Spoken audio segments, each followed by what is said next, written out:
Good evening. Welcome to the Penfield Town Board work session for Wednesday, July 13th, 2022. Would you please rise and join me in the Pledge of Allegiance? I pledge allegiance to the flag of the United States of America and to the republic for which it stands, one nation, under God, indivisible, with liberty and justice for all. Thank you very much. I'd like to just note for the record that we have Councilperson Cole and Councilperson Draw, in addition to myself, here this evening, our town clerk, our deputy town clerk, Sue Scheit, and for a recurring performance, Directors of Developmental Services, Carrie Ivers, and Director of Plan Engineering, Mark Valentine. So we'll move right into the approval of minutes. So moved. Second. And this is for the minutes of June 22nd. We have a motion by Councilperson Cole and a second by Councilperson Debbie Draw. And roll call vote. Cinti? Aye. Draw? Aye. Cole? Aye. All aye. We have no public hearings nor guests this evening, so we'll move right into our action items, starting with Ms. Ivers. Yes, so we received a rezoning application from the property owner at 1506 Empire Boulevard. The property is currently zoned R112. This is an application that's already been reviewed by the Comprehensive Plan Committee. They were amenable to this change to, or proposed change to, limited business. So what I'd be asking for is your permission to prepare a resolution setting the public hearing that I would advance at next week's legislative meeting. The property is currently for sale, and so the change to zoning would certainly help prospective buyers know what potential uses are allowed. Could you just repeat a little bit about the change in zoning and then why the owner thinks this would be helpful? So right now, the current zoning is R112. That is development that is single-family homes on small lots. It's not a site that's conducive to that, based on its location right on Empire Boulevard. I think initially when the property owner approached the comprehensive plan, or the town, and then subsequently the comprehensive plan committee looked at potential codes, or potential districts that might make sense. And limited business was really the one that the comprehensive plan committee felt most comfortable with, in terms of it allows for some development that's certainly appropriate along Empire Boulevard. There are other portions of land that are that zoning along that stretch of the corridor, but not so much that anything goes on what is. And you'll see here, I have it shown up on the map. It's this parcel right here. It's about 2.9 acres. So and there are some slopes to be contended with, and so potential development here. This right now, having the zoning in place would help improve the marketability of the parcel and potentially help move it toward redevelopment. It's been vacant for some time. Oh, yeah.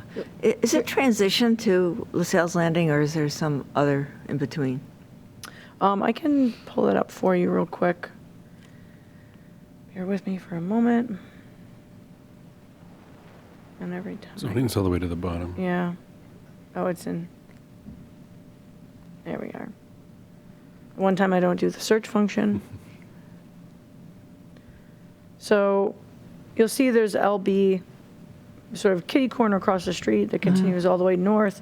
LaSalle's Landing really starts Down further. a little bit further down, and this is, That's still half-acre residential. yeah, it's still half-acre residential there. Go ahead. Oh, well, excuse me. So, Carrie, I have a question then about that. So, it was the former Hilltop Farm Market. How was that able to be a farm market in a residential? So farm markets are a R112? permitted use. So in that- Over at the time of approval, they would have met the requirement in terms of the parcel size. Okay. Now, in order for, for example, that use has been suspended for long enough that it now would actually need some approvals in order to revert back to a a farm market, I think, because the minimum lot size now might be 5 acres, I believe.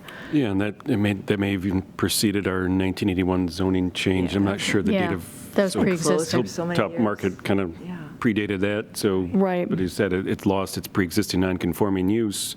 Status. Or if it was, yeah, so the status of that is gone, so just looking to redevelop that as a third of an acre lot. House development along Empire Boulevard really isn't a viable option for that, nor is, would that make sense to have, residential homes in that area?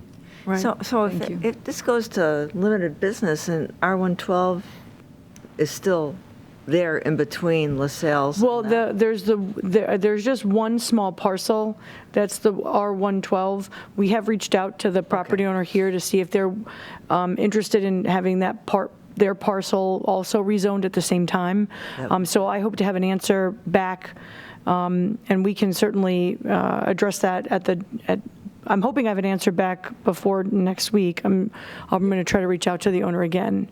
I did send a letter, I don't know if it was not received or missed, but we'll reach out to the owner if we can. Perfect. I'd appreciate that. I don't like it when you have, Right. all of a No, sudden there's leave- a change in zoning and on both sides it Right. looks like it's spot zoning or something. Yep. but- Yeah. Agree. Just for people watching, what kinds of uses would limited business permit? We're not talking big box stores, we're talking about, Yeah, so limited business is just like the way it's, small retail, it might allow restaurants. There are certain things that are allowed by right in limited business, and some things that are not allowed by right, that there would be conditional use, so that board approval would be needed. And I think if we look at the uses, it might be things like offices, and I'm just going to I'm actually going to pull it up so that we can. And there was some question by the applicant originally to moving it to LaSalle's Landing, but LaSalle's Landing allows for much taller buildings.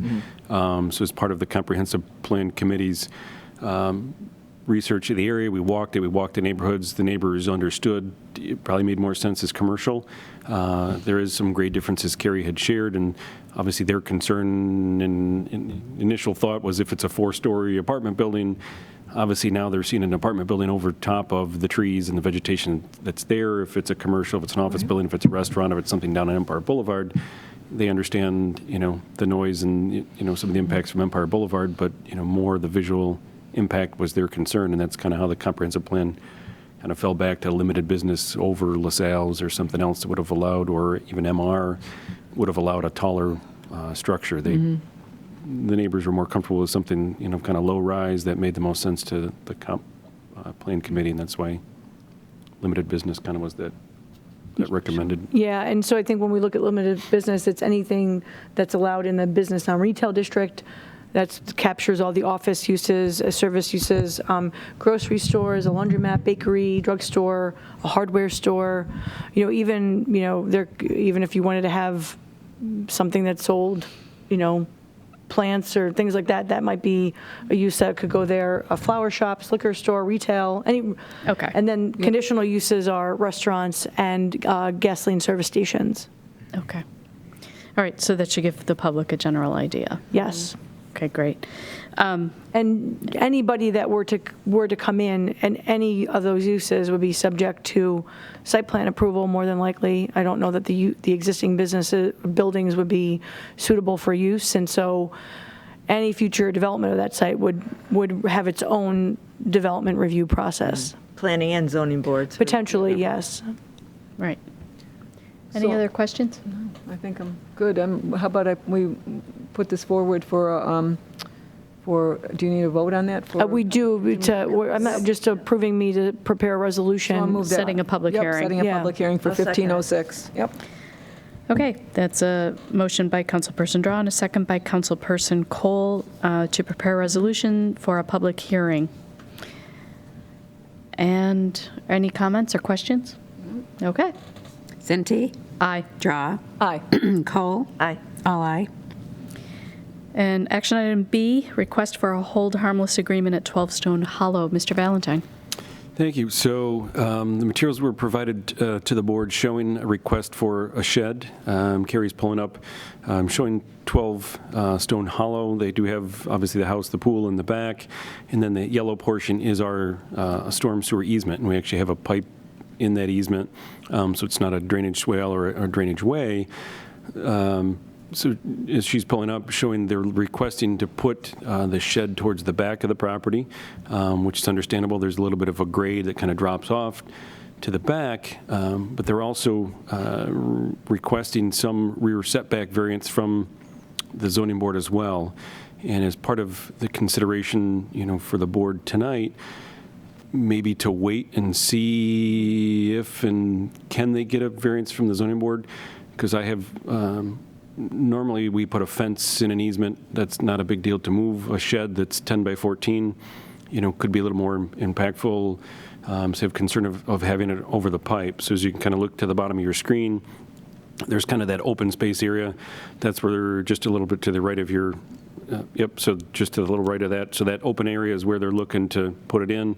If you turn on the storm sewer pipe, you can see where the storm pipe comes. So I think they're seeking a setback of 8 feet. If the zoning board was open to maybe even 5 feet, I think it would push the shed back enough. They have to obviously weigh the merits of that, but it would get it out of the storm mains. So you can see where the storm main is. So they're actually looking to put the shed kind of behind where the pipe is. Okay. So right now, where they're showing it would be pretty close to where the pipe is. If the zoning board were open to giving them more of a variance to slide the shed back, I'd prefer, and I think DPW, to get it behind that main and not be close to being on top of it. If the zoning board is not open to granting the variance, then they may have to look at, behind the pool. I don't think that's their neighbor's preferred location. Obviously, it's up to this board as whether you're, willing and able to grant a hold harmless agreement to be inside the easement. Say normally we're looking at fences through and over an easement, but any sort of structure, gives us a little bit of pause just to make sure it's not over the top of our pipe. And if we ever have to get it, yes, we could pick up a shed and move it, but that's a little bit more of an impact than. I'm absolutely comfortable waiting for the zoning board to render a So hearing that decision. they were going to make an application to the zoning board, you may recommend that the board table it this evening, have them go to the zoning board, see if the zoning board is willing to grant a rear setback easement. They can push the shed back. If that works, then either maybe they'd be out of the easement altogether, or if they're in a small portion of the easement, come back, get the hold harmless.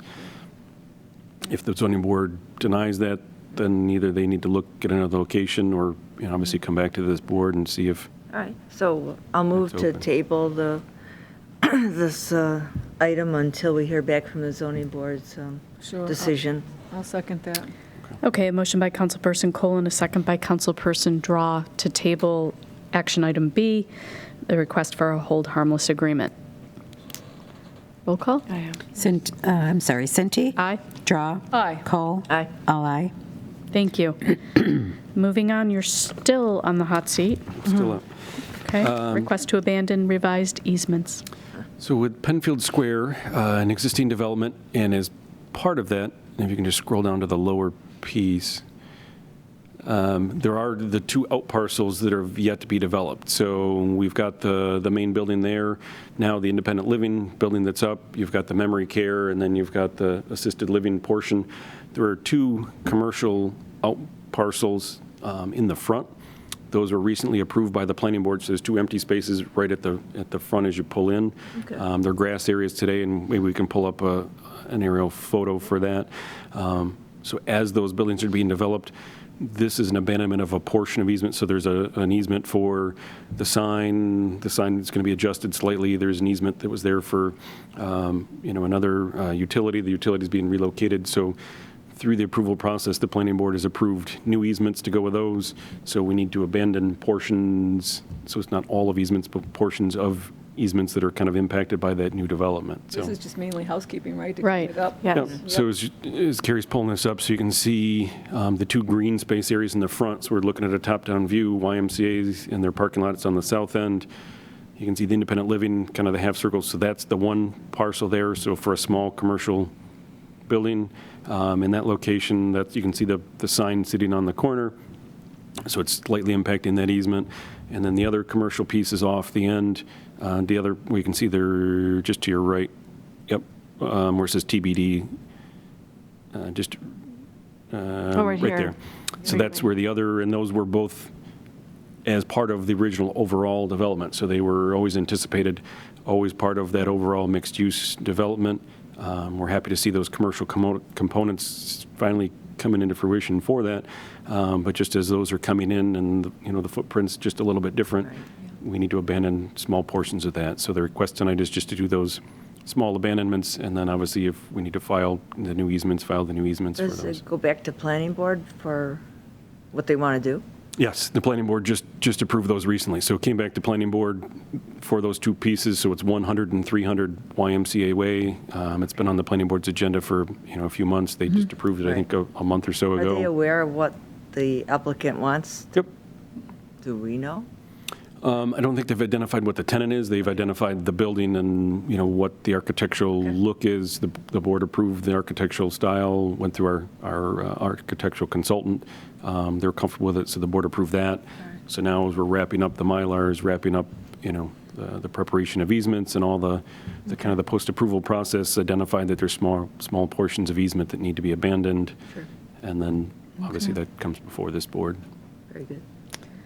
I really don't have any further questions because I think it's a formality, but Councilperson Draw?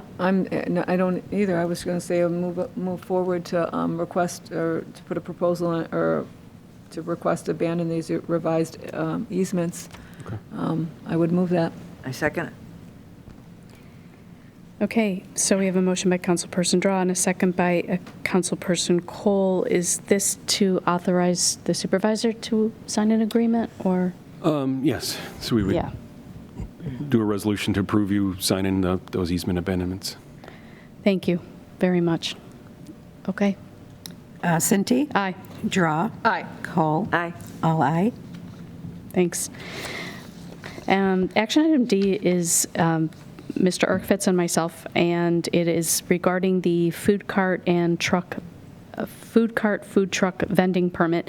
This was something that was actually kind of held over from late last year, and we brought it back to the town board.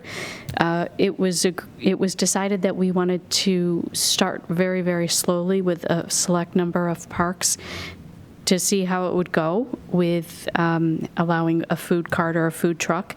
Andy Erkfitz and our town attorney, and I believe also Carrie and Eric Tate, have worked on this, and we have a draft that is now in final form. The attorney has looked at it and given approval, so I'm bringing it back to the work session to just get any final feedback. Have we seen? You have, it was in your packet online.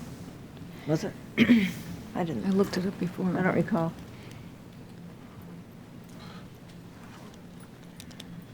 So we can, if you want more soak time, I'm very happy to table this. Can we table Yeah, I it? think, I'd like Bob to be here too. And I think Go with Candace, that. when we'll be back, it would be nice if everybody took a look at this. That's fine. Okay, so I'll entertain a motion to table this. So, So moved. yep, and I'll second that. Okay, and I'd like to get going with this, so if possible, I'd like to table this until the 27th, Yep. next work session. Absolutely. And a motion by Councilperson Cole and a second by Councilperson Draw. Cinti, Aye. Draw, Aye. Cole. Aye. All aye.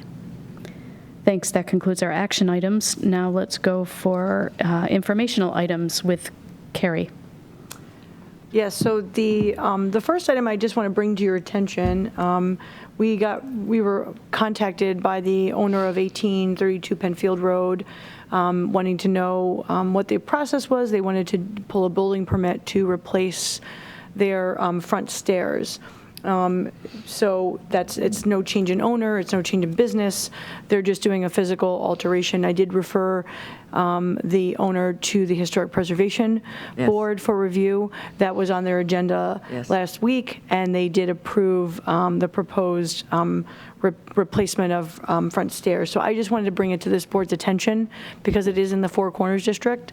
But it's not in the Historic Preservation District, and that was brought up, that probably shouldn't have been on their agenda. When I looked at the map, a portion of the building was captured by the district. I conferred with Shannon about it.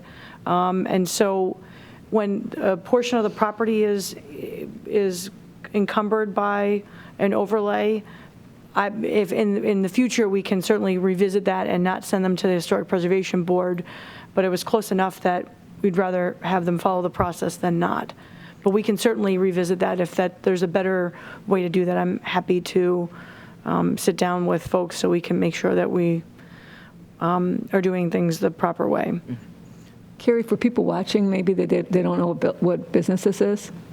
Oh, forgive me. It is. That's okay.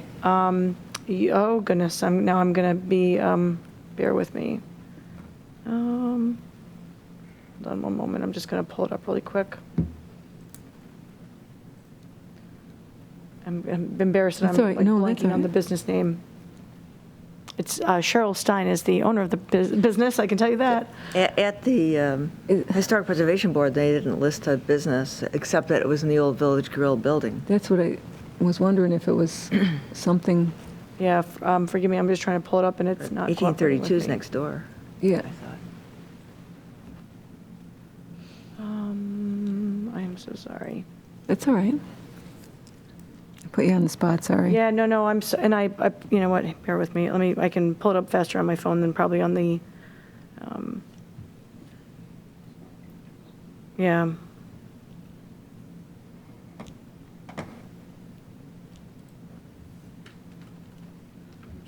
It's CN, wow, goodness, they own, CNE Properties is who owns it, and they operate their business out of the location. Okay. And so I do apologize, I'm not sure if That's I'm okay. going to be able to come up with the business name Nope, there. that's It's fine. CMIT. Thank you, You're very welcome. thank you, you've saved me. Yeah, that's totally fine. Sorry, I didn't mean no, to put you no on the spot, worries, Carrie, no because I was worries, that's wondering what okay. it was too when I looked before. Yep. Yeah. So I'll remember it for the Jeopardy session next That's week. okay. They actually moved into this building about 2 years ago, as I recall, and they made this their headquarters. But they run an IT business, as I recall. Okay, Okay. perfect. Thank you very much for keeping the board informed. You're welcome. So the next item that's on for information, it's got Heidi's name next to it, but Heidi's not here this evening, and I'm happy to share the update with you or the thought process. So I think at last week's meeting, I believe there was a town board resolution addressing property maintenance charges for an individual property. Yes. And so in talking with Heidi, there's already a town board resolution that allows the Building and Zoning Department to impose property maintenance charges, and if they go unpaid, that they get levied to the tax bill. So one of the thoughts would be, rather than bringing individual properties for property maintenance charges each and every time, the building department already has that town board authorization to do that. They could just simply send the notice required, do the property maintenance needed if it's not getting done by the business owner, charge the associated property maintenance fees.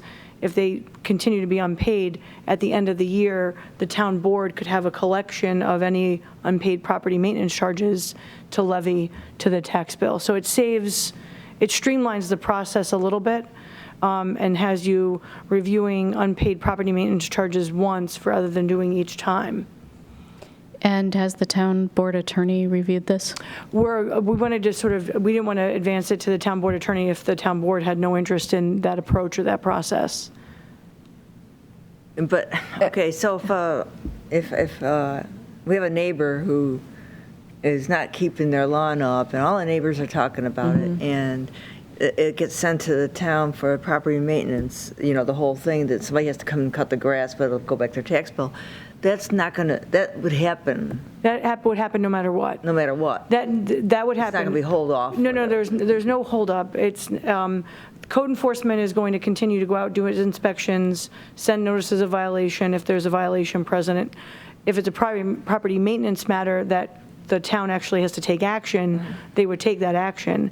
What they wouldn't have to do is prepare a resolution asking you if they can take the property maintenance action. They've already received your approval to do that in a prior resolution. You know, this last one, that was an individual one, but I always sort of like seeing, usually it's a list. You wait till a certain time, and they send out a list of 10 or 12 properties that are not being maintained, you know, and it's read off by whoever the town board member is in charge of that. But I always felt that was a good thing to have. It's transparency that to the public that we're following through on things. And it helps us too know, because sometimes you don't even know what's going on in a neighboring neighborhood or your own neighborhood. You want to make sure that's, because you ask questions. So I think it's helpful for the town board members, but it's also transparent to the public that they know this is happening. So I would prefer, this is me though, having a list. Maybe not that one that we had all by itself, you know, wait until the next time or something to list it. Okay, But maybe group them. yeah. I think that the thought behind this, though, correct me if I'm wrong, was that, you know, if a neighbor is identified as needing, you know, to maintain their property, they'd be encouraged to do this so that we wouldn't have to bring them to the town, always, to a yeah. resolution. So I think that was kind of to be, as you said, transparent, but to encourage the people to, hey, you know, I really don't want to see my name on TV, you know, that I didn't mow my lawn for, you know, 40 weeks or whatever, you know, the case is, how long we wait. So I can see that point too, but I like the idea that if you had a list, I mean, if you want to do a list to keep it track of it, but that we get to review it as well and see, you know, so we're not waiting to the very end and knowing that whether or not somebody comes to us and asks me what would happen with XYZ house, you know, I never heard anything for the whole year. Okay. Is that kind of what Yeah, you're thinking? That's what I'm saying, yeah. Yeah. So I think you're hearing some pushback from the town board. Okay. I do want to clarify that property owners' names are not mentioned. No, it's Correct. addresses. It's Correct. addresses. And then these are things that have gotten to the point where they have to go to the town board. So this isn't just one code violation. Right. This is several over a period of Yes. time where we've got to turn over maintenance of the property. No, I know that. Okay, it was just a thought or an idea, but I understand where you're coming from completely. But I'd like to look at it, to your point, to look at it further. Maybe that's something that we could talk about this in an additional time, in Okay. a work session or something, talk about how, and talk with the attorney as far as how they might, you know, this might be beneficial to streamline it, because obviously we don't want to put extra, you know, undue on the code department. Well, it's not, it's just a resolution, right? It's- Well, I mean, as far as they're getting, Right, so the just the thought would be information if there was a way to streamline or to consolidate so that, again, without understand, like, so from year to year, the number of cases that require the town to take property maintenance action and then charge back for it Right. varies, right? So this year it might be a handful, next year it could be more, you know, so from year to year. Yeah. So to the extent that you can establish a streamlined process so that it makes the, you know, gives staff or focus their time and energy on the doing of the property maintenance and the code enforcement, less on the, Administrivia. you know, sort of the paperwork or the sort of, Yeah, but we usually only get like, maybe once a summer, we get one resolution. It's not okay. like there's Yeah, I think in this case, there was multiple one for one property. Yeah, So that the was thought was, odd. okay, should we talk about this? I have to defer also to the council members that have been here longer. Yep. Right now, I've only had one come before me, and to me, Sure. that doesn't seem excessive. Right. Yeah. And we're but you're, halfway through the summer. right, but usually we do get quite a bit. You're right, Linda, you mentioned that there is usually a handful of them. I mean, Okay. really. Would you right. want like and I don't do it at all, but like a quarterly report Right. or something? So That- it's not every week or every Oh, no, yeah. cycle, but Well, if they right. did it Yeah. midsummer, Well, you know, that's maybe a quarterly that's what- report, and at least you got an maybe that update, works. so Would it's that help not. you, would that help you and the building department? Well, and again, I'm relaying on behalf of Heidi, so she Right. may, she may tell me tomorrow I flubbed my description of I'd of this like- whole thing, so I'd like to hear what she, Yeah. Right. We'll tell her what we've said. and I certainly what she will, and thinks. I'll, Just a and way to group them together and give them to Sure. the board quarterly or. Right. to your point, Kinda save the having word. knowledge or awareness of code enforcement action is always helpful, so I Right. think if there's a way to, I think it's reasonable to do seasonally or quarterly. right. I really do. I don't think that's too Right. much work I don't on think at all, code yeah. enforcement. I think it's streamlining where we can, but not being too dismissive of it. Right. Sure, Very good. yeah. Okay? Yeah, absolutely. fine with that.